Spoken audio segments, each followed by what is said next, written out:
Hello, everybody, and welcome to another episode of the Hardscape Growth Show. I'm your host, Alex from TechnoBlock, and today we are talking about how you can succeed on social media with a killer strategy, a content plan, a content calendar, all this to grow your business successfully, and it's surprisingly easy. And to talk about that today, we're joined by an expert in the field. Her name is Vanessa Angel, and Vanessa, you have a company. It's called Social Media by Vanessa. Very easy to remember. Instagram, Social Media by Vanessa, socialmediabyvanessa.com is the website. Welcome to the show. Thank you, Alex. Thank you for having me. My pleasure. I know I'm not your first woman on the show because you had someone a couple weeks ago. That's true. That's true. Well, hopefully many more. There are lots of women in the industry and very smart people. And I'm happy to say that I am in your industry. That's right. It's our industry in that case. It's our industry. I was in the industry. I left the industry, and then I somehow came back, and also somehow came back to TechnoBlock. There you go. Just when you thought you were out, pulled you back in. Exactly. So, social media. A lot of companies right now are booming with business. The industry is on fire. It's a crazy time. So this topic might not seem very popular or very relevant to a lot of businesses that have an overflow of demand coming to them. But why should they pay attention to this episode? I think that it's important to have some type of a presence online. I don't know where the industry is going. I know that it's still hard for people to travel. I still think there's going to be an uptick in people doing their front yards and their backyards. And I think landscaping is, still in a very good position. Mm-hmm. But I think that to grow your business, you need to grow your business in the field as well as online.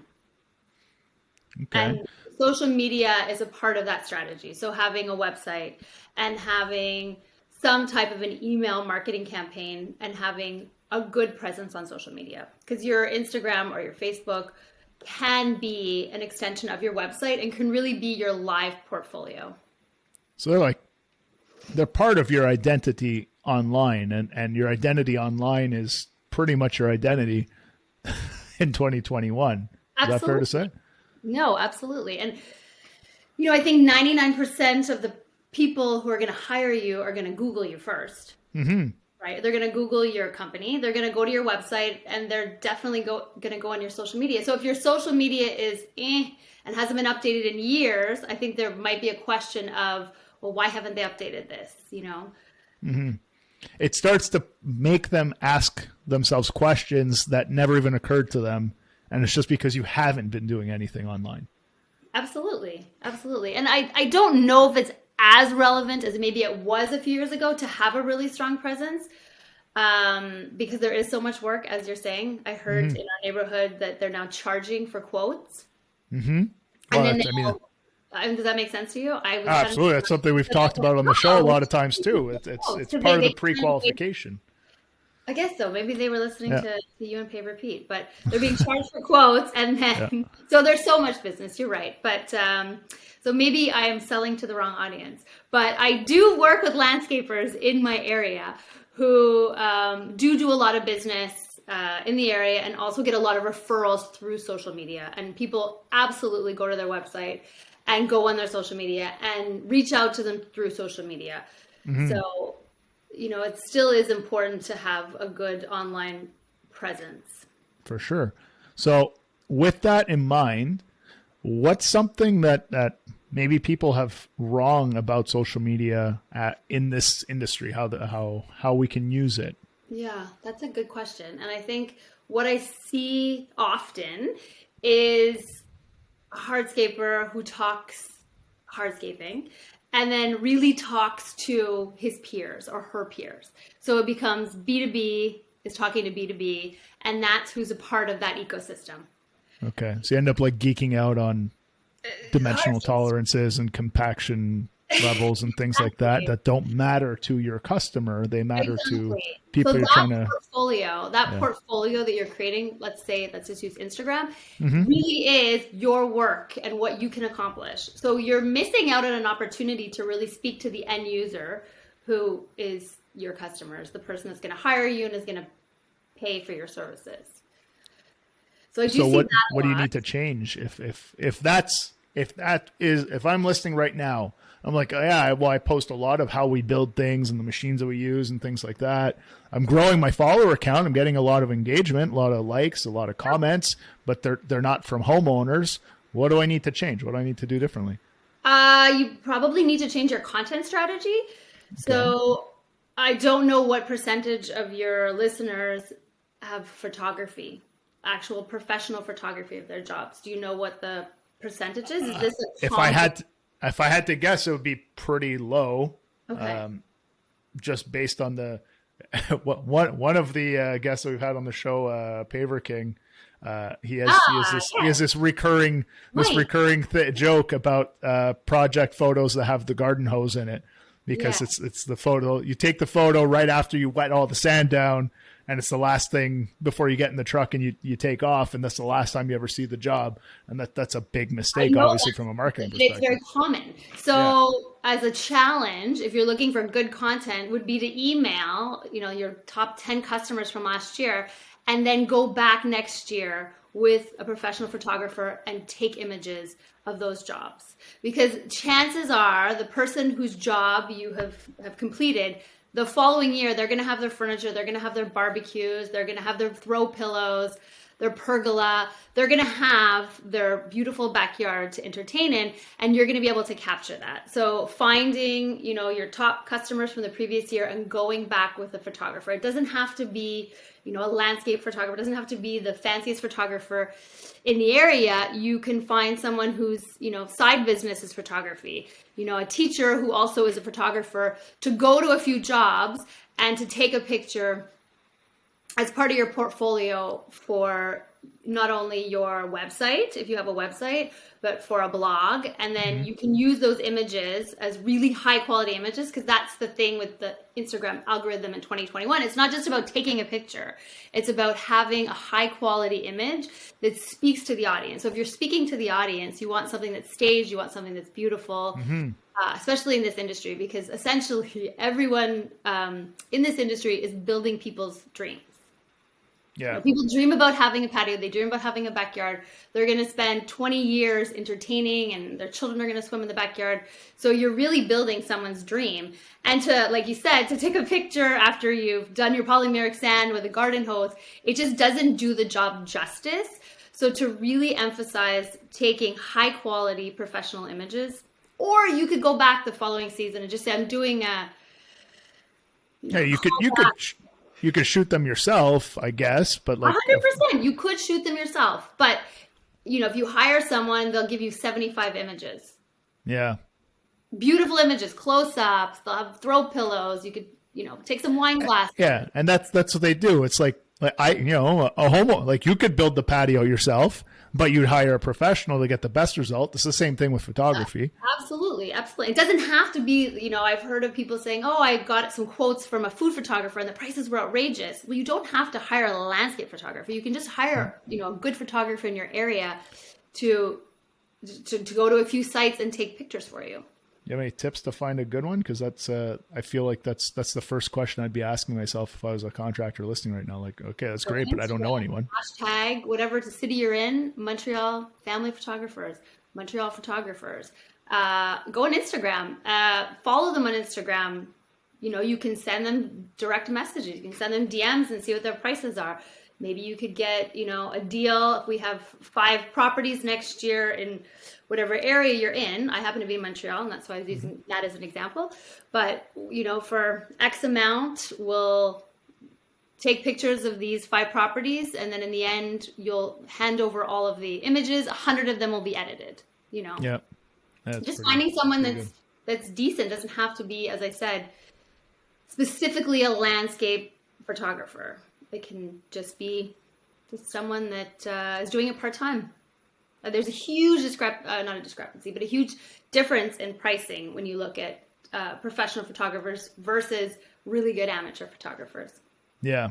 Yeah. But I really like the point, just to come back to that. One of the first things was coming back to the project a year or two after. Oh, 100%. It's not just that the furniture is in, and hopefully the client's been maintaining the property, but it's also that the plants are more mature. Yeah, absolutely. You know, like things just look more grown in, more permanent. It doesn't look like super fresh. Yeah. So I think that's one area that I don't see a lot of. I do see it. There are a few. It's growing in the area that I see, and I'm like, wow, these jobs are incredible. So one of the landscapers that I work for here, they one year did some type of a photo shoot. He went around and did the guys working, and there were some aerial shots. So as his social media manager, I have a catalog of about 150 images from this particular photo shoot that I can use.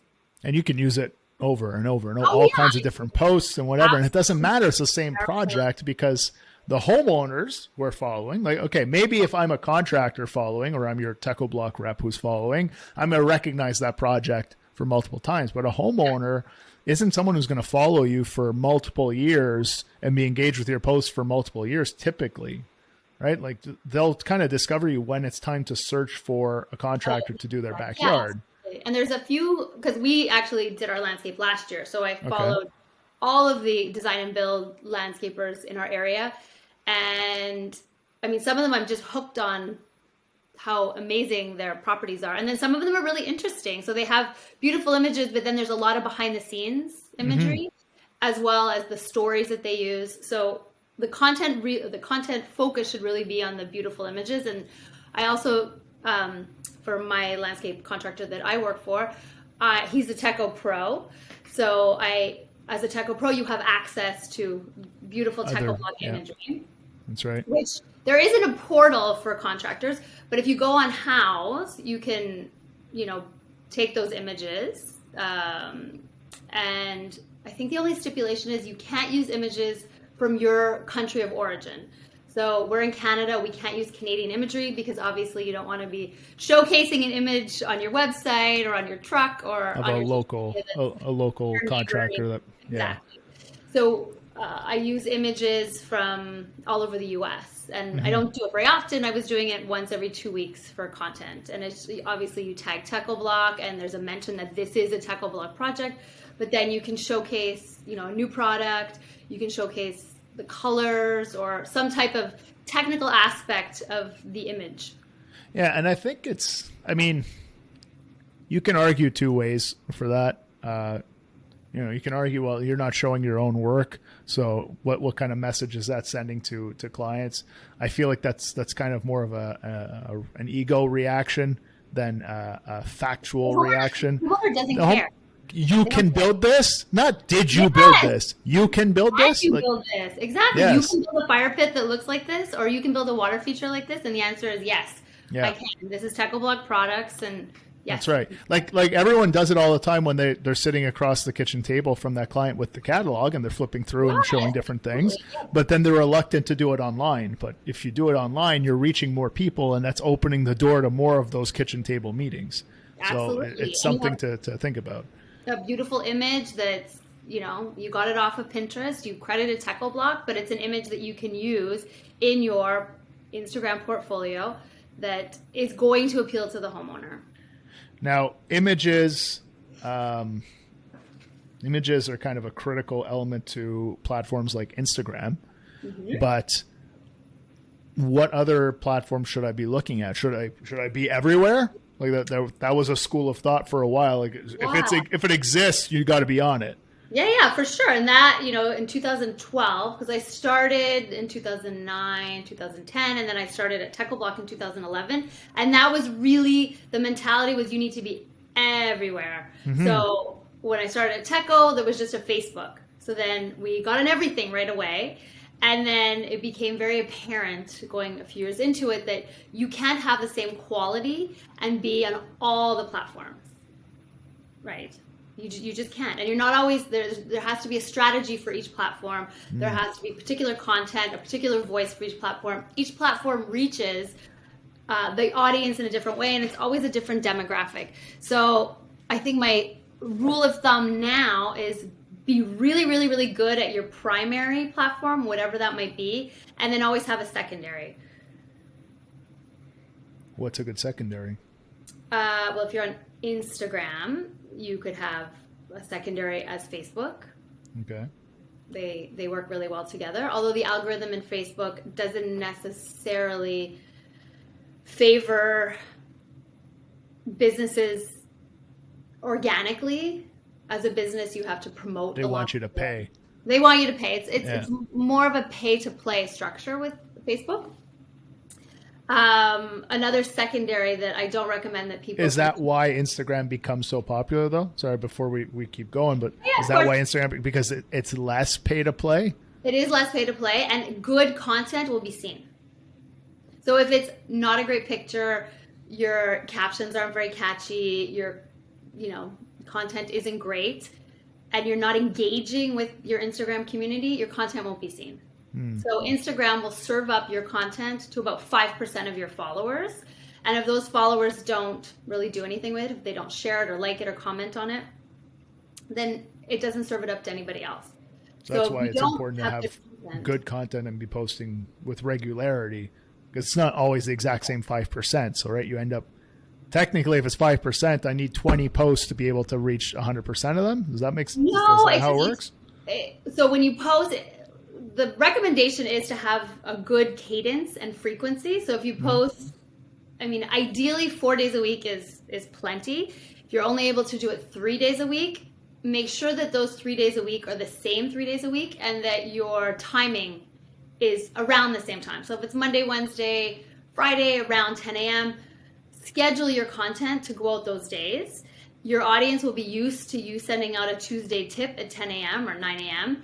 and it favors well with the algorithm. The algorithm needs consistency. It's machine learning. It's not humans that are judging your content. It's really all kinds of formulas that comb through all of the content and pick up keywords and really do serve it up to 5% of your audience. And then if that 5% loves it, it'll serve it up to another 5, and then 10, and then that's how essentially you go viral on social media, is that people love your content. So you have 4 ways to engage with Instagram. So saving is really the ultimate. When your content is saved, that sends a key to the algorithm that this is really good content, really, and this needs to be served up more. The next is commenting, and I have to mention that commenting has to be more than 3 words, or it's not calculated as a comment. And so that's engagement. So it used to be all about liking. You like posts, and now liking doesn't really do anything. It doesn't necessarily increase your engagement anymore. It's all about creating dialogue and community within that post and within Instagram, because Instagram wants to keep you on the platform as long as they can. So what would I need to do to improve the odds of getting a post saved or getting a comment that's more than, wow, beautiful, stunning? Like, yes, I need more than 3 words is what you're saying. So is there something I can do to affect that? Absolutely. So as a general rule, when you go on Instagram, because it's all about engagement, so it's a 2-way conversation. When you go on Instagram, when you see jobs or, things on Instagram that are impressive, instead of just liking it, you can comment on it, more than 3 words, comment on it, and then that becomes a dialogue. So when people comment on Hardscaper, the automatic should be asking a question, commenting on their comment to create a dialogue on Instagram on that post, and then that post will fare better in the algorithm. That's a great tip. So engage. It's not just encouraging their engagement, is engage with the people who are engaging with you, start that conversation, and then all of a sudden the comments get longer and longer and longer. That starts to build a thread. On. Yeah, and then boop, you go into the 10%, boop, you go into the 20%. Absolutely. There you go. And so it's not about liking, it's really about commenting and engaging, and also having a community. So are there, 10 accounts that you engage with on a regular basis? and having that 10, engagement. is 10 the magic number, or are you just pulling I this just number kind as of an threw example? 10 out there, but it's, 10 people that are in kind of your inner Instagram circle. I mean, maybe it's 20, but people whose content you regularly comment on, or whose content you regularly share and save. Gotcha. Very cool. And if you Yeah. actually do all these things, you will notice your posts getting better. That's cool. I didn't know the 3 words thing, but that's an awesome tip. Yeah.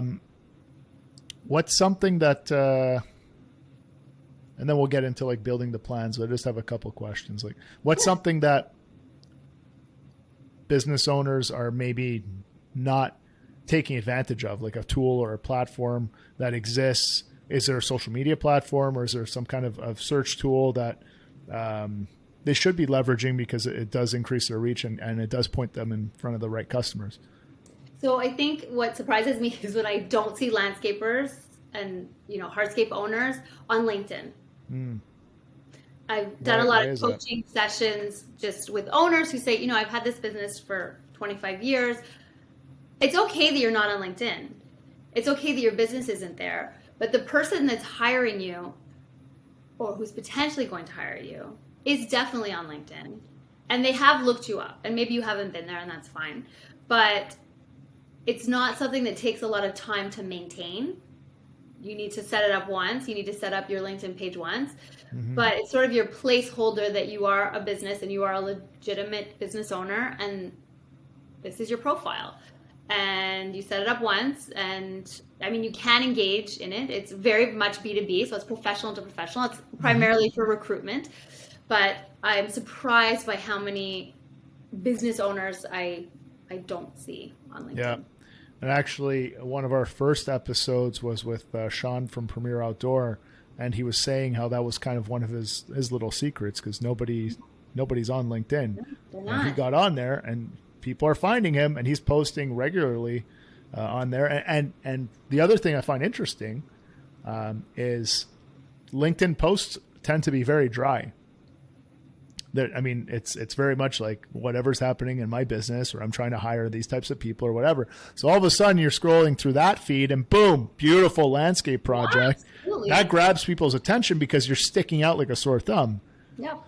So LinkedIn is a you can use hashtags, so it can be in your area. So people in your area are more likely to see it.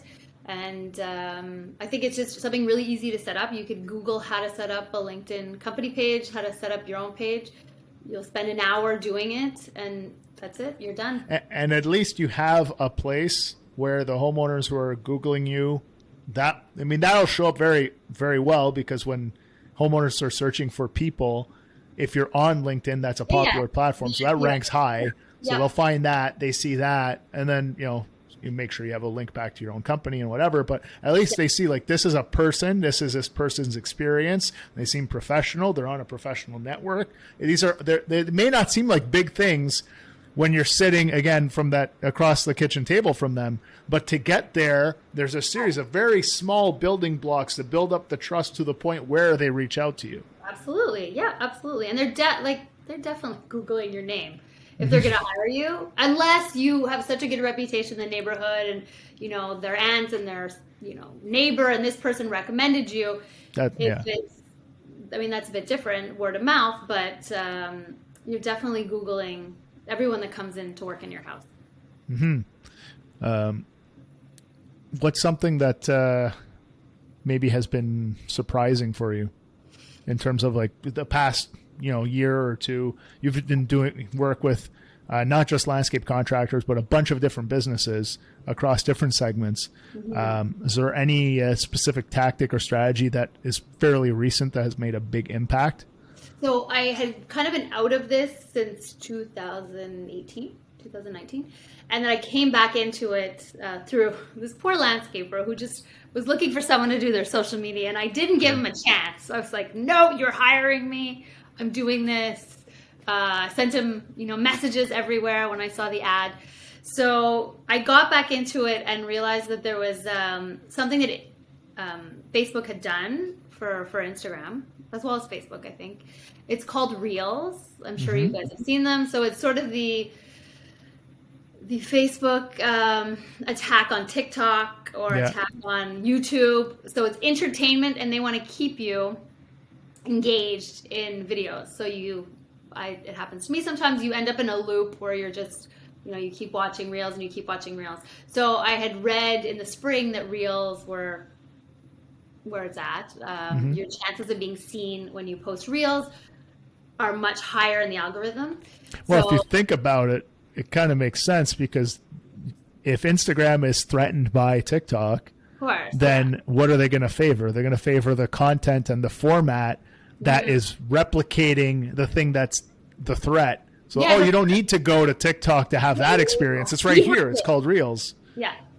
So I started, so this surprised me. It's a long story to explain it, but it just surprised me. I just started, the landscaper that I work for has all these videos of just random polymeric sand and pressure washing and just, He's taken videos over the years of the work he does. Over the years. Yeah. I mean, hundreds of videos. So I just started every Tuesday posting a reel. I called it my pro tips, and I gave the homeowner a little bit of information on what was going on. And so I think I have about 35 of them. So, the first few was a couple thousand views, which is not bad. It's not bad especially if they're local. It's very good if they're local. I mean, I don't know if they're local views, but just in general views. And then I remember in the summer, I was about 5,000 to 10,000 views. And I thought, well, this is pretty good. We're going to keep going. And then a few months ago, a month ago, the end of September, it just exploded. And we've had 21 million views. So that's 21 million people have viewed a reel. One video of what? Of polymeric sand going in the joints? Yes. What's funny, and it's so insulting. I show my friends, and they're like, "That's the video? It's just that? The 21 million people have seen?" And so many comments. I don't know how many thousands of likes and comments and shares and saves, but just it exploded. And then the follower count also obviously exploded as well, which was interesting at first. But then when you realize that these are generally people obviously in the industry, but literally coming from all over the world, from Middle East, from Australia, from obviously the United States and Canada, but just everywhere, and then asking questions about literally everything. So this poor landscape contractor who's so you were trying to get him some homeowner leads, and now all of a sudden he's getting questions from contractors in England asking about England. Yes, and Australia and all over the place. And I don't think he's upset about it. I mean, he's really happy to answer their questions, but it was not the intention when I started Reel. So the strategy. Is there like a success story and a warning at the same time baked into one? Yes, I think so. Just, I guess, be careful what you wish for. Don't ever wish for, to have millions and millions of followers, because you want to make sure that your content, your content also aligns with your strategy. So I was really happy today. I posted something for him, and we got some really nice local comments. People saying like, "Oh, I can't wait to work with you next year." So I know there are locals, and I know that he will get customers. Well, out of 21 million, there better be a couple around here. And there were. I heard people saying, I don't even follow you guys. I don't know why, but you appeared in my Reels. And it was because people just kept liking it and commenting on it, and it just kept going up in the algorithm. And that's a viral is 100,000 views. So 21 million is something completely different. I know, it's insane. And then there's 5 I don't even know what to say. That have gone to the 100,000s, and it's really just the most simple acts of, sweeping sand. And it doesn't have to. It doesn't. But that's the thing, right? It doesn't. It just has to be interesting enough. You post, but there's a few things. Like, just to summarize what we've covered so far, and we're going to get into more specific strategy stuff. But having the quality images or video, the quality of the content matters. Yeah. Focusing your energy on 1 or 2 platforms, not diluting your efforts. Right. Understanding that, consistency, like many things, if not everything in life, consistency is key. So posting ideally 4 days a week, 3 if you can't do 4, but if you're going to do it on a consistent schedule. Absolutely. Engage with the comments that do happen to build a bit of a dialogue and grow the length of the comments that you're getting in return. You do all those things together, and then you take advantage of things that are favored by the platform. For example, Reels on Instagram. Absolutely. And it's a mix of all these little things, and boom, before you know it, 21 million views on a video. There you go. Yeah, that's it. All right. So how do I actually do that with a plan? Like what is my strategy I should be doing? Because we're going into the off season. It's the middle of November. Yeah. This episode is going to air towards probably early mid-December. So the snow's going to start flying in a lot of parts of where our listeners are living. It's a great time to get to work on that.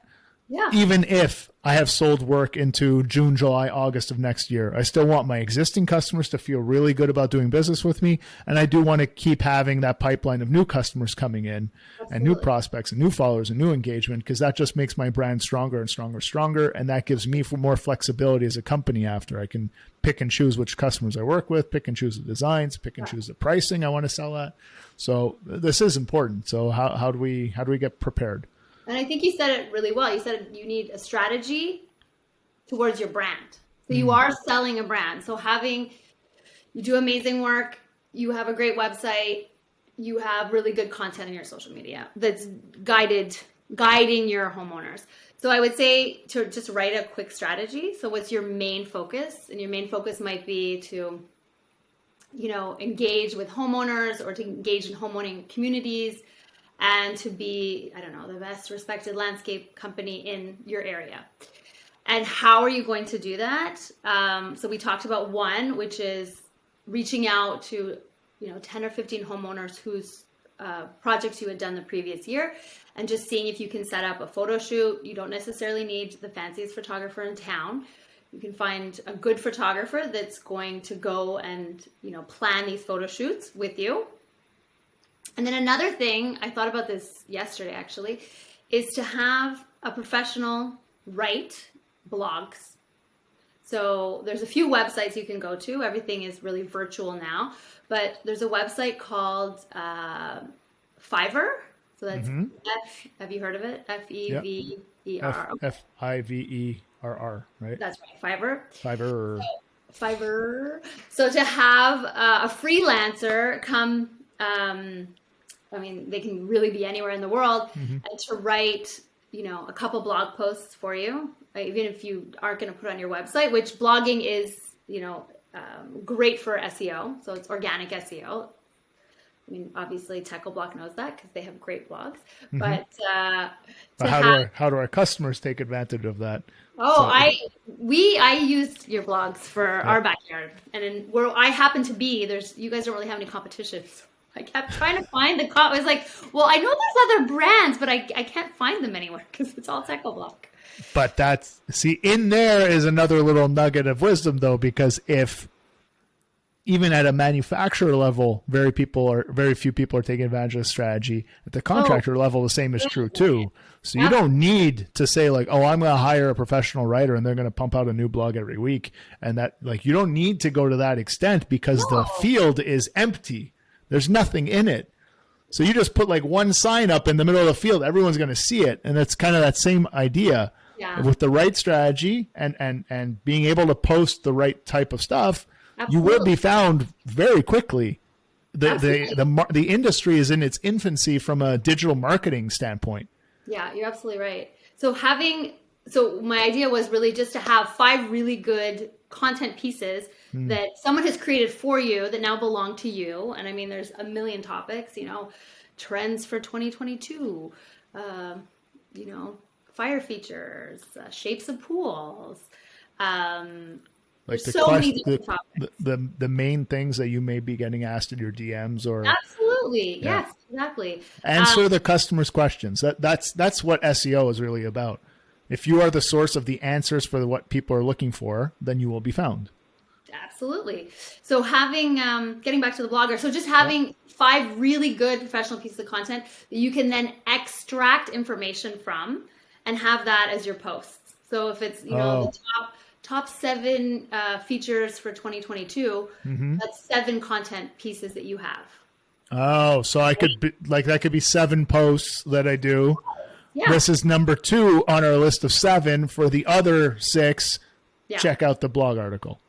Yeah, absolutely. And if you're not directing them to a blog, then you can just keep them on Instagram. Just keep posting. Just keep posting content. If you're, not a wordsmith and you're afraid to write, because you do have to have a bit of content. There should be, always have a headline for your caption, and then a piece of content. So that's a couple lines, and it's one piece of content. So you're not talking about 18 things in your Instagram post, and then a call to action. So what's your call to action? DM us if you have any questions. Send us a DM if you'd like a quote for next year. And then you can always ask a question. So those that are following will ask a question or drop a comment in your comment section. So you're keeping that dialogue alive. So that's getting the content. And then we already talked about getting the images. And then we talked about going to TechnoBlock resources to find images that you might want to use on your social media.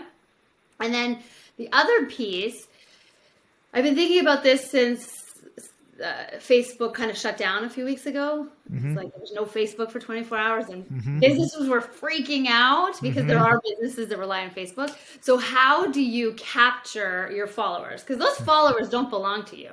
No. That's okay. I see where you're going. Let's go there because it's absolutely true. You guys have 10,000 followers, but let's say that somehow your account gets hacked, and this happens. This happens way more often than people think. And someone steals all of your passwords, and then you no longer have access to your account. And this happens a lot. That account's no longer yours. Those followers are no longer yours. There's also something called shadow banning in Instagram and Facebook. I don't know if you're familiar with that. No, what is it?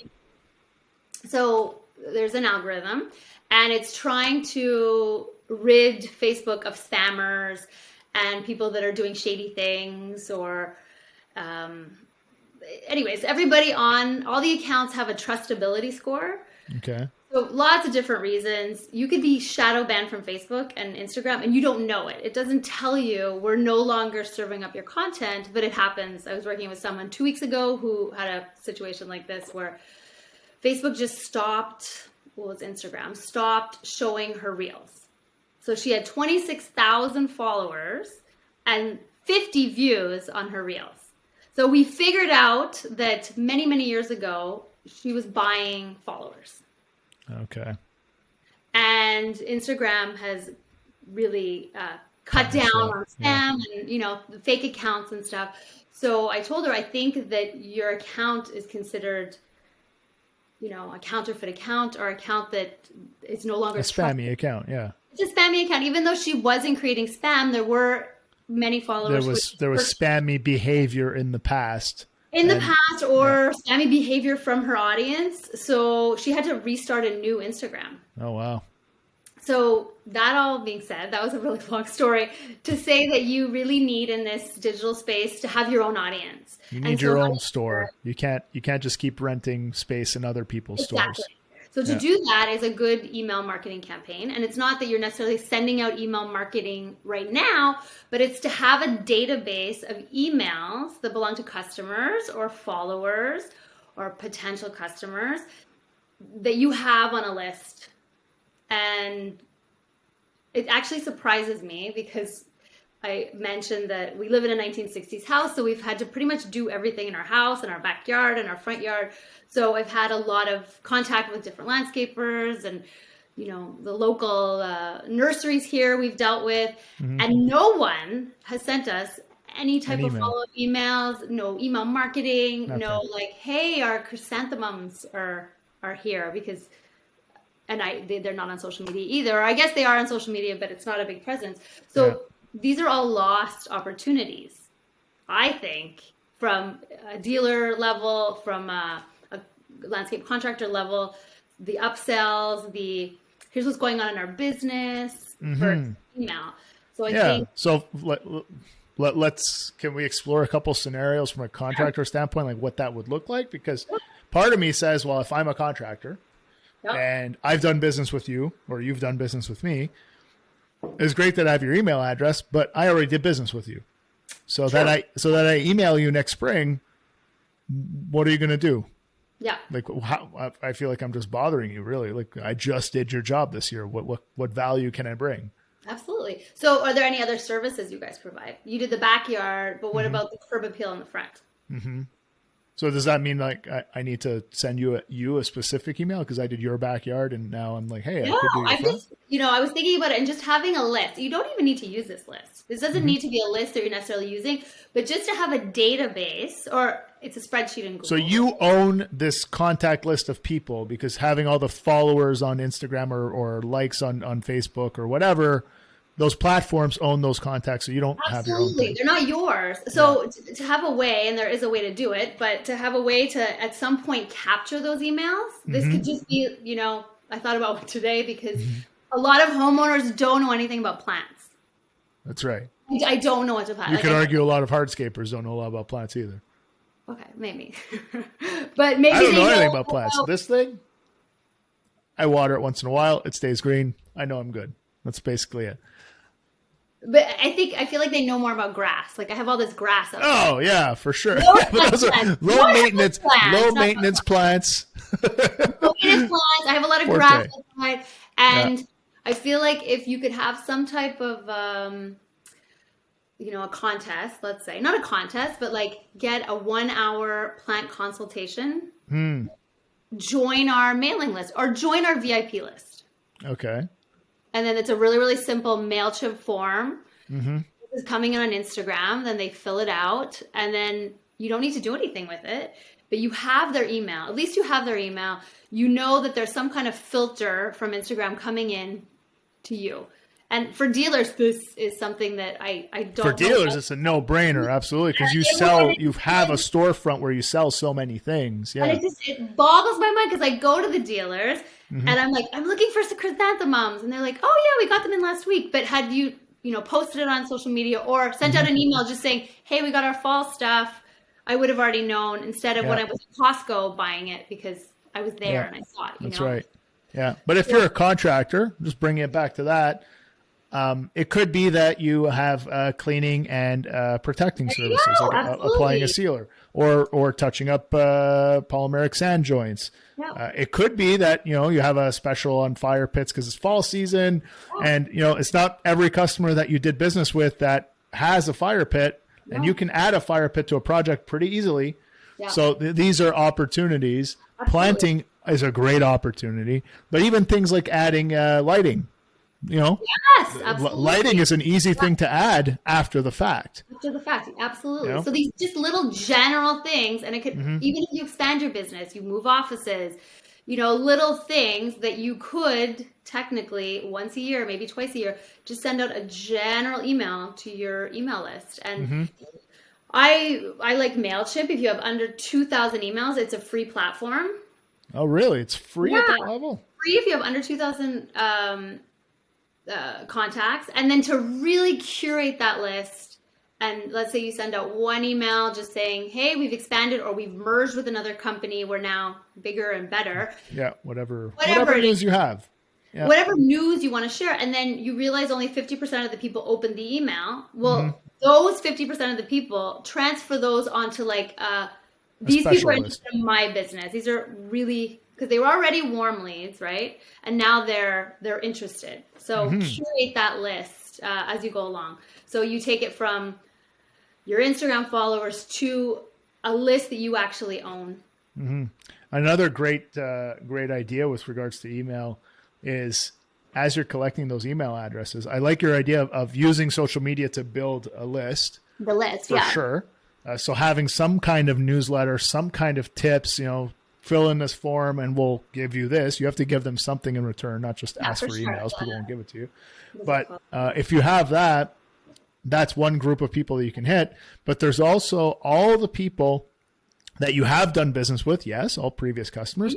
But there's also all the people who did not choose your services. Absolutely. Yes. That you met with and they're like, whoa, $75,000. I did not expect that. Let me think about it. And they kind of ghost you for a while. Well, that doesn't mean that they've went with someone else. Maybe this year's the year that they're going to do it. Maybe offer design services over the winter, get their juices flowing for an eventual project. Absolutely. And it's just keeping that lead warm, because you already came into their house. You already gave them a quote. They might have lost the quote. And then just go back and just remind them, we're here. And, if you book now in November, you keep 2021 prices for 2022.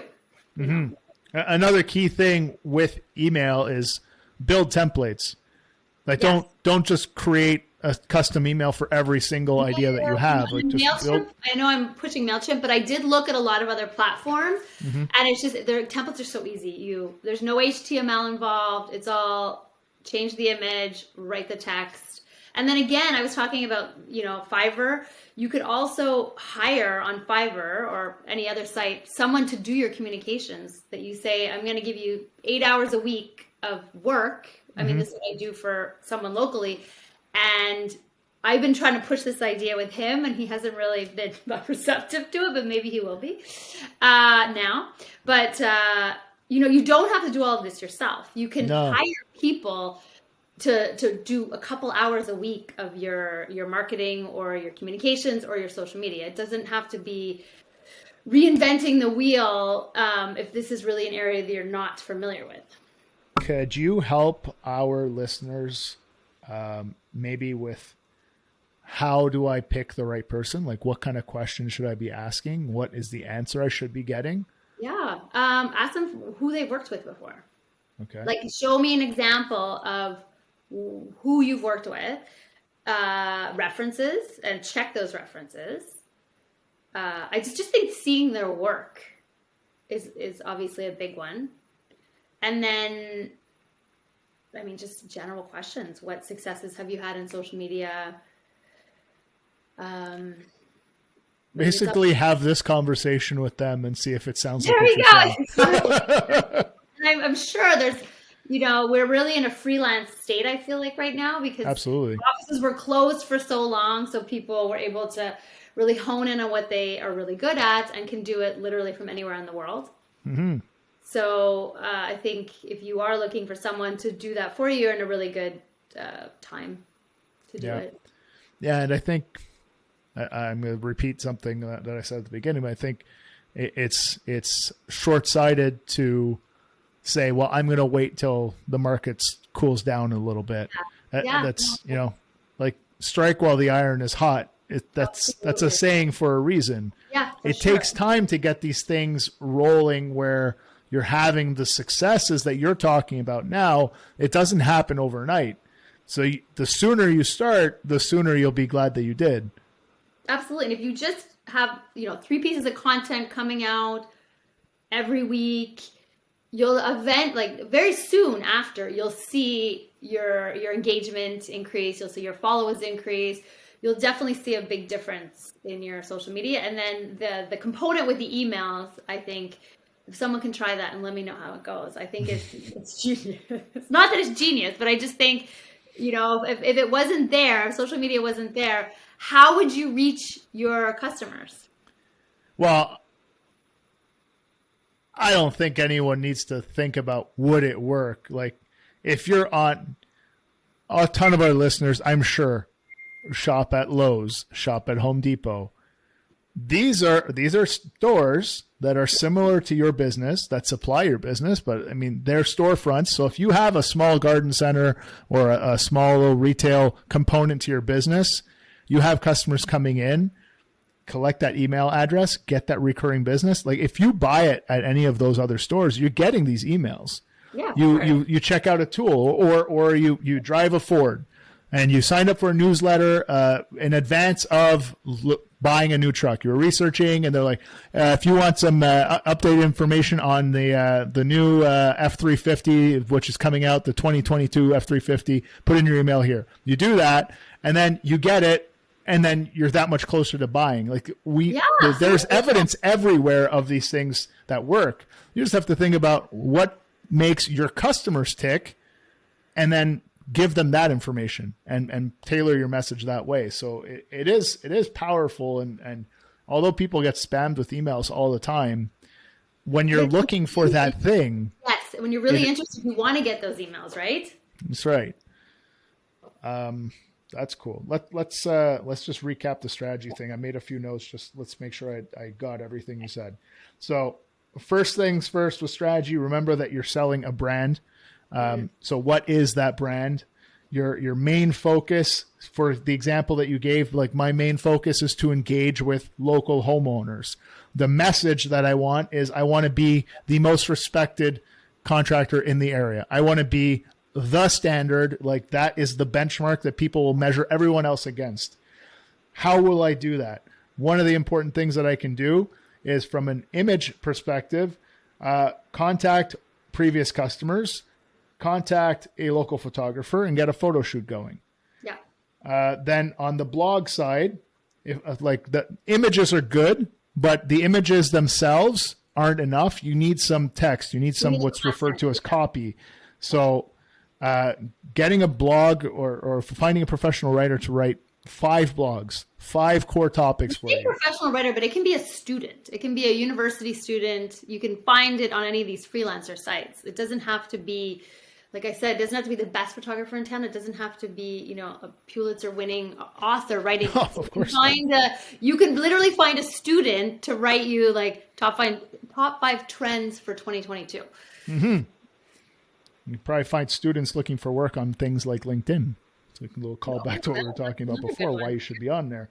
But get a writer to write 5 blogs, or if you're pretty decent at writing, then go for it. But 5 blogs, go deep on 5 topics so that you can keep pulling from those. You tie your killer images with a little blurb of text from that. Every post should have a headline, should have a description, should have a call to action. And if you want to encourage engagement, ask a question so that you can get that back and forth with the comments. And that's basically, in a nutshell, what your strategy looks like. Yeah. I miss anything?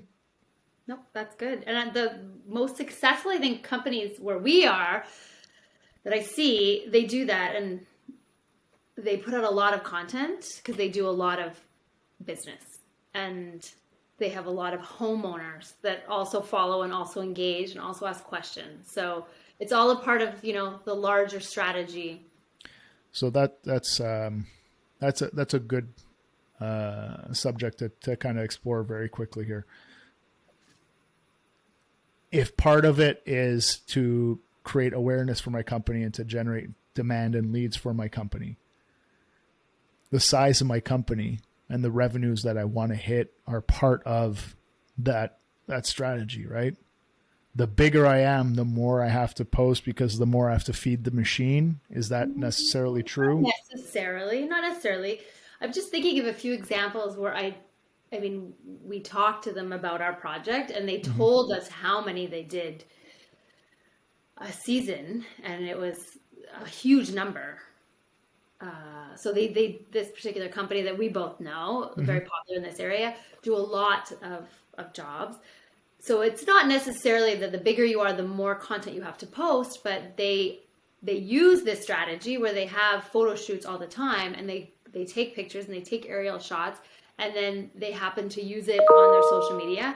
And I've noticed that they do repurpose it, but I do go back and just look at some of the inspiration, especially when we were doing our backyard. I would go through, years back and look at the posts because I was in that buying mode. So, it doesn't necessarily have to be the bigger you are, the more you post. But if you have the content, then you should be using it. Use it. Yeah. Well, and it comes back to that other thing I said, like the sooner you start, the sooner you'll be glad you did.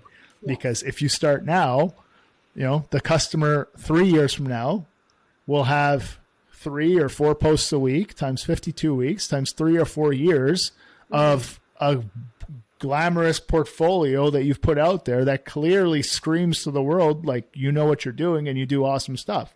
Yeah, absolutely. All right. We've hit a lot of topics here, a ton of great advice. Is there anything that we didn't hit that we should talk about right now? Did we miss anything? No, I think we hit everything. No, we talked about reels. No, I had some notes as well. Email marketing. No, I think that's all I wanted to cover. Okay. You asked really good questions. Well, thank you. That's what we try to do here on the show. Good questions for good answers to help good contractors get gooder. Good. But I'd like to get some feedback, and you'll let me know if anybody tried any of these strategies. Absolutely. Well, I mean, I would invite people to give you that feedback directly. So let's go through that once again. Social Media by Vanessa. On Instagram at Social Media by Vanessa. The website, socialmediabyvanessa.com. I'm sure you're on LinkedIn as well. I am on LinkedIn, and you can email me if you have questions, because I'm very happy to answer emails. I really am. I have calls with people almost every day. It's not necessarily new business for me, but it gives me ideas as well. I had a call today about email marketing, so that's where this came from. Okay. Yeah, so it's Vanessa at socialmediabyvanessa.com. There you go. Very easy to remember. Any last words? Any final nuggets of wisdom that you want to just lob out there into the world? I think that's everything. That's everything I've been thinking about since you asked me to be on your podcast. All right. Well, thank you so much for joining us. This was awesome. Great catching up with you again. Yeah, you too. It's been a while. And I guess that's it, everyone, for this week's episode. Until next time, work hard, pave harder, and we'll see you next week.